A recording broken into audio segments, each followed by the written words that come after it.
Hi, hello, வணக்கம் நண்பா. ஒரு நல்ல விஷயம், இதை எல்லோரும் கேட்க வேண்டிய விஷயம். எண்டு வரைக்கும் கேளுங்கள்.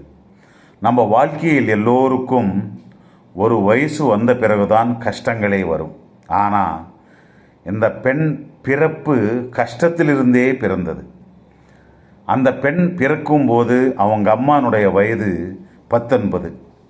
தந்தை யாரென்றும் தெரியாது.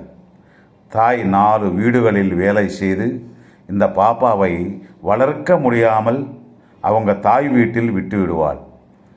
அந்த பாட்டி எப்படிப்பட்டவள் என்றால், அந்த பெண் குழந்தையை சின்ன தவறு செய்தாலும் கூட சின்ன பாப்பாவென்றும் கூட பார்க்காமல் ரத்தம் வரும் வரை அடிப்பாள். அந்த இரத்தத்தினாலே அணிந்த ட்ரெஸ்ஸு பாலாகிவிட்டால் எதற்கு பாலாக்கினாய் என்று மீண்டும் அடிப்பாள்.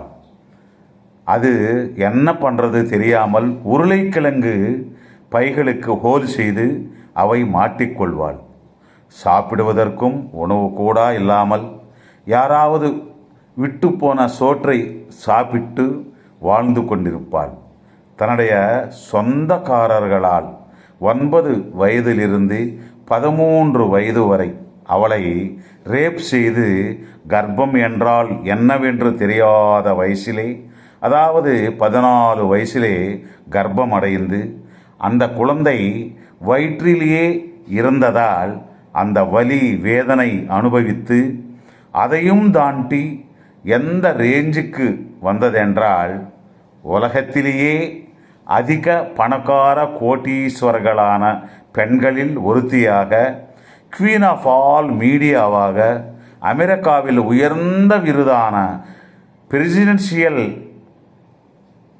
மாடல் ஆஃப் ஃப்ரீடம் பெற்றுக்கொண்டு எத்தனையோ கோடி ஆட்களுக்கு இன்ஸ்பயர் செய்து மென்டல் ஸ்ட்ரெங்த்துக்கு மறுபேராக நின்று the greatest, the legendary host ஆன ஓப்ரா வின்ஃப்ரே னுடைய வாழ்க்கை ஒவ்வொரு பெண்ணுக்கும் எக்ஸாம்பிள் நண்பா. தெரிந்து கொண்டீர்களா பெண்ணின் பவர்? மீண்டும் ஒரு முறை அந்த பேரை உச்சரிப்போமா?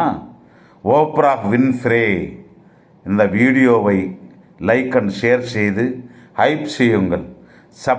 சப்ஸ்கிரைப் செய்து கொள்ளுங்கள். மீண்டும் நாளை சந்திப்போம்.